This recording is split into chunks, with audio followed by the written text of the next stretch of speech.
All right, let's do this. Let's talk fantasy football for everyone that is watching.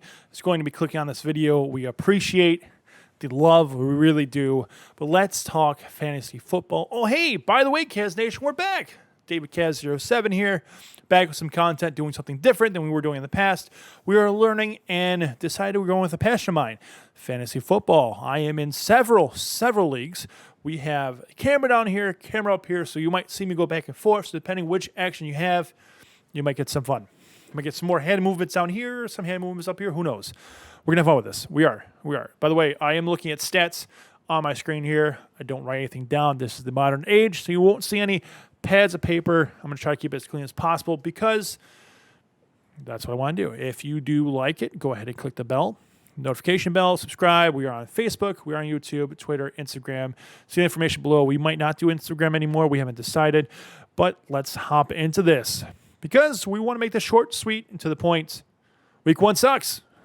Week 1 sucks.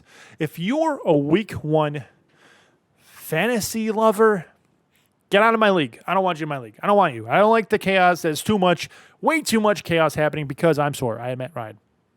I'm sore. I am Josh Allen. I'm sore. I'm sore about these things. I'm sorry. I am. They frustrate me. Week 1 frustrates me, but it's the preseason pledge.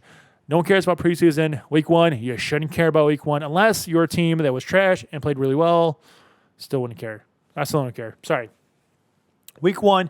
Now, if they do consistently, like week 2, if the good team, if they're really bad team from a year before plays really well in week 2, then we're having a conversation. Then it's like, okay. Let's see it. We believe there's consistency. But week 1, no. Why? Because let's go over the bottom 5 quarterbacks first. Let's start from number 5, Ben Roethlisberger. This makes sense. Ben Roethlisberger makes sense to me. It does. He only had 188 yards, 18 completions out of 32 attempts, 1 touchdown, 4 carries, 5 yards. Mediocre. Total of 12.2 fantasy points. And this is based on ESPN's standard scoring. So, yes, it is PPR scoring, but that's standard in every league you go to. So, let's go to Tyler Heineke, 10.58 Washington. He had 122 yards, 1 touchdown, and 3 carries and 17 yards. And I don't know his completion versus his attempts because that box is deleted in my Excel sheet. Just saying. Matt Ryan had 7.36 points. Trash skis, trash. 21 out of 35, 164 yards, and 2 carries with 8 yards. He ran 4 yards average. It's not bad for a mediocre running back. Yeah, okay. If you ask me why I said that, then you should watch this channel. Just saying.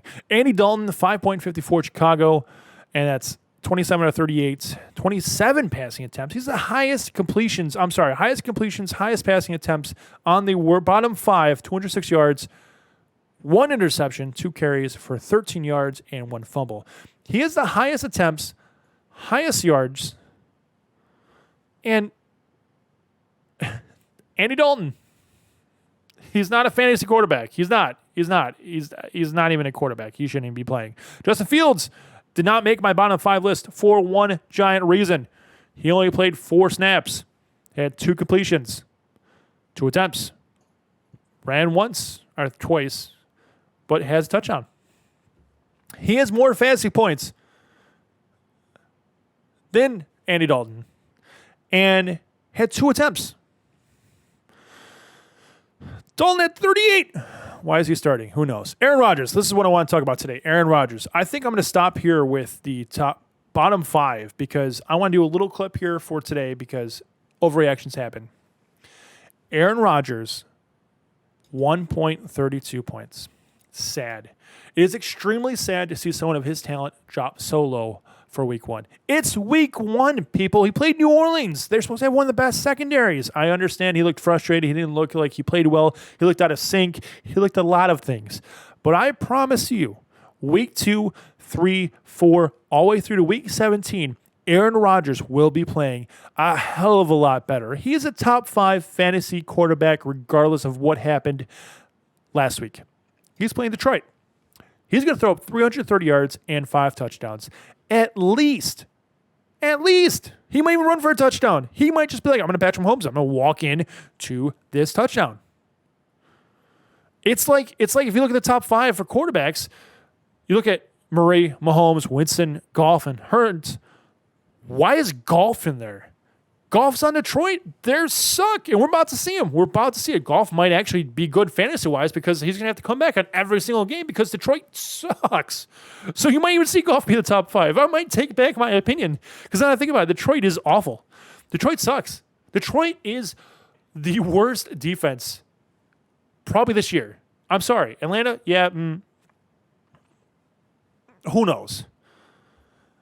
But Aaron Rodgers is going to destroy Detroit. Jared Goff might get his. So I might take it back. You might want to go pick up Jared Goff. Might.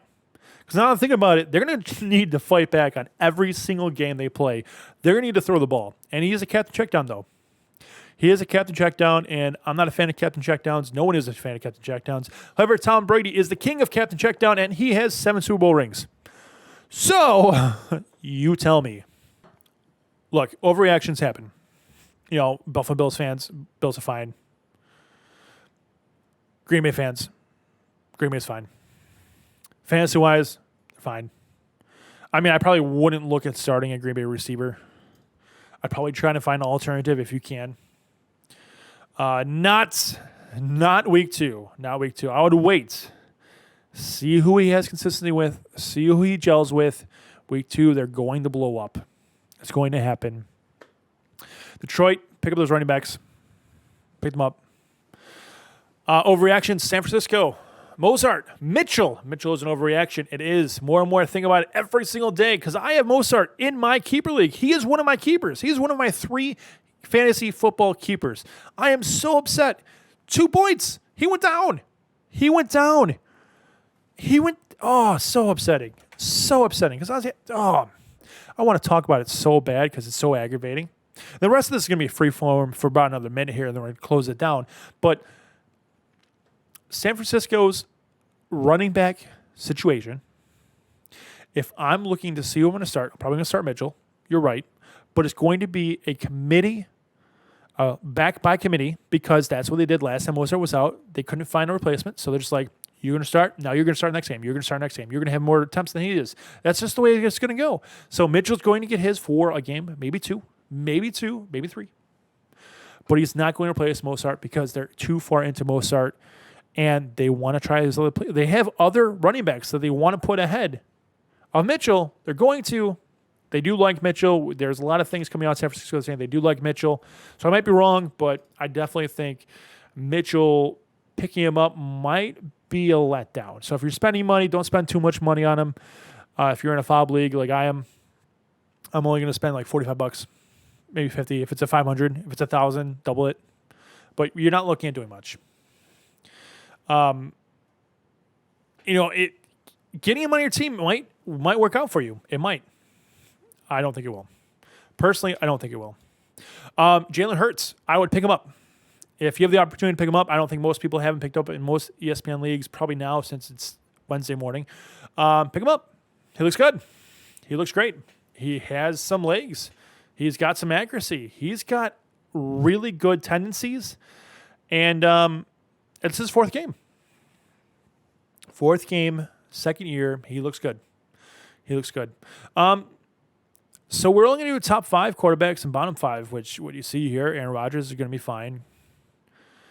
Jared Goff is not a top 5 fantasy quarterback. He might be, but who knows? That's it. That's it for me. So I hopefully you like this video. If you want to talk more fantasy, we will be here on Friday telling you who you need to start. Be a little bit longer. This one's going to be a little shorter clip because we just want to get done over with. Just to let you know, we're back. Thanks so much for watching. We appreciate you. As always, click the bell. See the description, social media stuff, blah, blah, blah, comment, yada, yada. As always, stay safe, strength community, show some kindness, and you guys have a good one, and good luck with your waiver wires. Good luck.